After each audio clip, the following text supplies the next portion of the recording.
Everybody, my brother 31 back here for FSI DFS. We are going to be breaking down what hopes to be a 10-game slate for Wednesday, the 8th of June.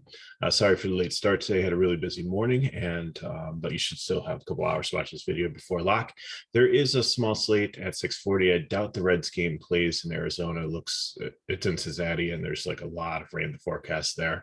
If you are playing that slate, if that game's canceled, it'll be a 2-game slate. I'd just probably go Alcantara and you Quiddy for Houston as your pitchers there, and then just take Astros and Marlins.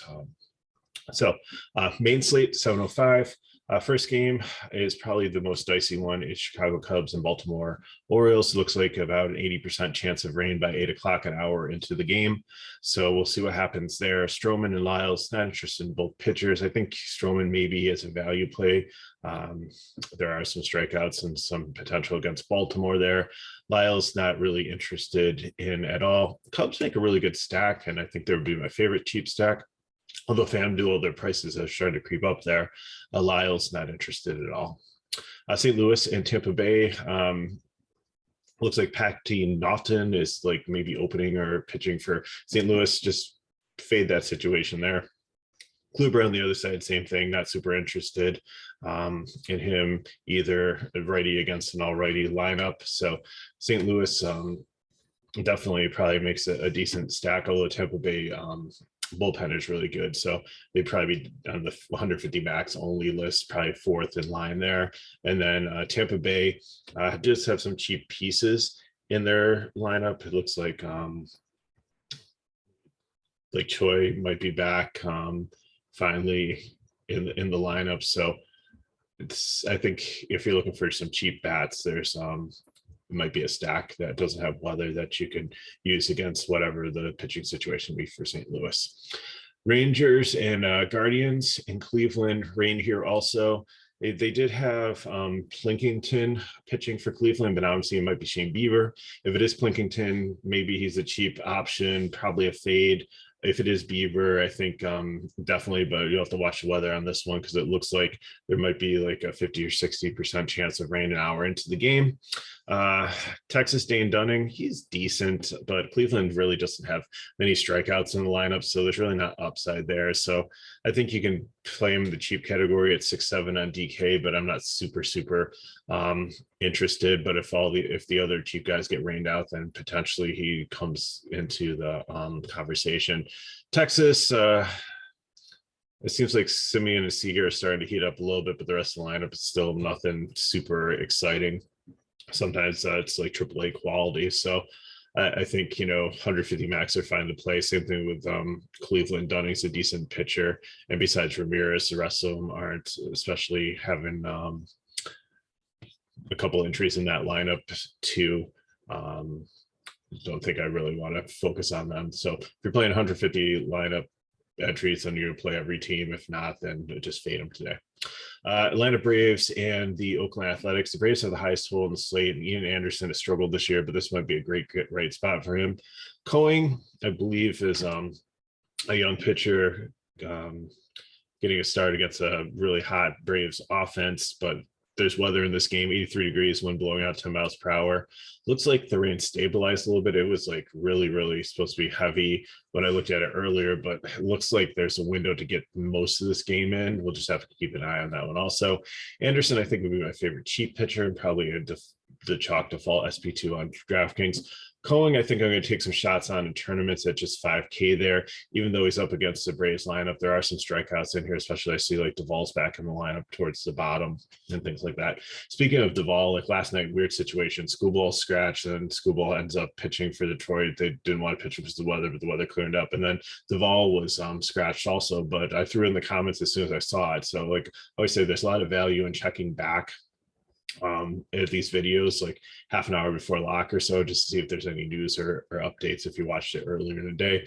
And the other thing too is always hit me up at Twitter at Megalore31 if you have any questions or anything, or especially like maybe you got home late and you missed Maine and you want to play one of the later slates and want some ideas. Like I threw out on Twitter today like some thoughts on the early slate. So just follow me there, and from time to time I'll throw out some things. And if, like I said, you need help on like an off slate, if you missed one every so often, let me know and maybe I can help you out there. So always check back for the comments and check my Twitter page also. So continue on with the breakdown. We have the Yankees and the Twins. Yankees have a nice high total at 5.16. Cortez pitching against the Twins. Looks like Correa's going to be back in the lineup. Twins are pretty dangerous against left-handed pitching, but I think, Cortez is, sorry, I called him Correa. Well, Correa is the Twins guy that's back in, but Cortez is actually a decent pitcher here. So I think he's could potentially be one of the top plays on the slate, even against the Twins here. Yankees have a high total also against Chris Archer. So Archer's a fade for me. If we lose all the value, then maybe he comes into consideration because the weather's decent here. But the Yankees are almost back to full strength. So I just think he's probably a fade. Yankees would probably be second favorite stack on the slate behind the Braves, who have up against that Oakland pitcher there.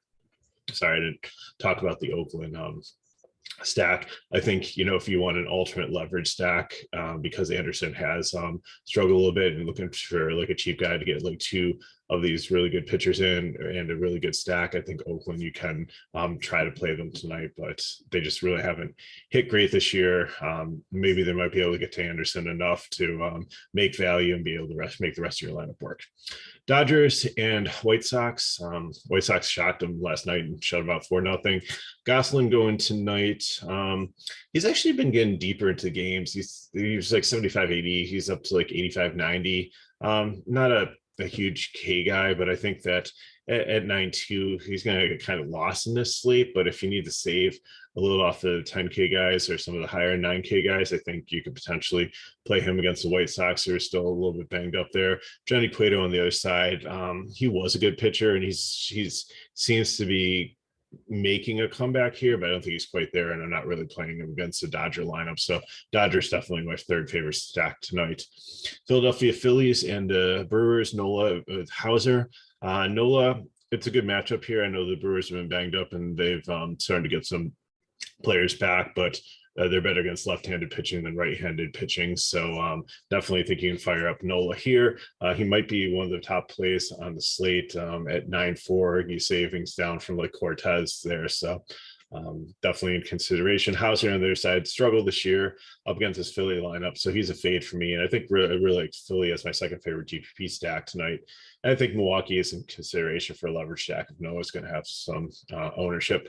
Red Sox and Angels. I think Red Sox finally get the matchup against Detmers that we were looking at last night until he got scratched and another pitcher pitch there. But Eovaldi, I think, could potentially be one of my favorite plays and probably my SP1 on if I'm not paying up on DraftKings and FanDuel. He's only 8,800 here. He gets an Angels team that has injuries. Mike Trout got pulled from the game last night also. So if they're down Trout and Rendon and Ward, there's just like so many, different ways that you can go here with pitching tonight. But I think Eovaldi is definitely one that I'm super interested in against this Angels lineup. They fired their manager. It's just, just a bad situation. And I just don't think that tonight they're going to get put back all together. So something to definitely take advantage of there. Love the Red Sox bats, especially down the bottom lineup. They're up against a lefty here. So like Dahlback and Pleshinski or Wiki, the catcher, Arroyo, those guys are almost like 2K on FanDuel, so they're so cheap, they're so easy to play. Angels, I think, is a leverage stack if Eovaldi's going to have ownership. I mean, you still have Ohtani in the lineup and Walsh and some of these guys, but I don't think you really want to play a ton of them. Mets and Padres, you got two good pitchers here, Bassett and Manaea. Padres have been hitting a little bit better recently. The Mets are decent. So I think both pitchers are in play in the high range. But I think, you want to go with Cortez and Nola or Eovaldi, mix them into GPPs. Bat-wise, the Mets, I think, make a decent GPP stack, and San Diego 150 max. And finally, we have the Rockies and the Giants, Sensatel and Alex Woods. Sensatel is not a really good pitcher. Giants are super expensive, though, against them here. A lot of the guys are up in like the 5K, high 4K range, almost like they're in Coors Field. Wood has really struggled this year, too. And Rockies are really, really good against right-handed pitching. So I think Wood, could play in the medium range, but I think he's might be borderline fade tonight. And I think I'd take the Rockies as my third favorite GPP. San Francisco being my favorite GPP stack. So let's look at the lineup breakdowns to get you on for your day here. So like I said, Evaldi, if Anderson, the weather's fine. If not, I'm going to take Stroman or maybe Dunning for my SP2. LB is Riley, Swanson, Acuna. I see Duvall's in the lineup, so I think, I'll probably play him in outfield. And then if the Cubs are available, I'll put them in there. If not, I'm probably going to go with lower Boston guys, get like Dahlback in at first base and then Arroyo in outfield, and then figure out who works for catcher to make that one work.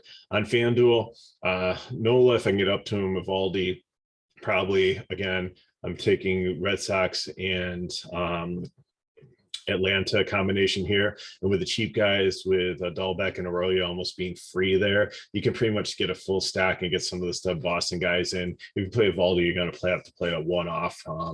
But, there's definitely some great places you can throw in your utility spot here. For the GPPs, going to take Cortez and Koenig. There's so many players you can put in place of Cortez there. Manea, Bassett, take a shot on one of those guys. Go two cheap guys, but I think I'm going to go, if the weather's good, I wanted to stack the bigger bats of Boston, and I want to take the Cubs. Contreras is not the Atlanta Contreras. It is the Cubs one there. So either that or Plicky if he's the cheap Boston catcher. Dahlbeck Story. Auto crack there. It should be Devers, not Denver's. Or Wisdom, JD, Hap, and then fill in with, I don't know if Bogart's gonna be in. He has injuries designation on him, and then Arroyo maybe in here or another Cubs outfielder.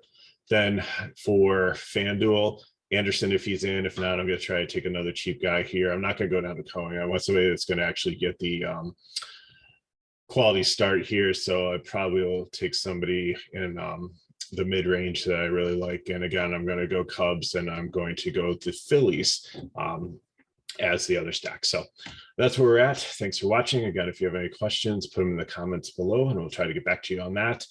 Hit me up at Twitter at Megaroar31. If you want more information at FSI DFS, then check the description of the video and all the information there to get you to our website, our Discord, and all our social media. So appreciate you watching. Please like the video, share with your friends. So that just helps us out, helping you.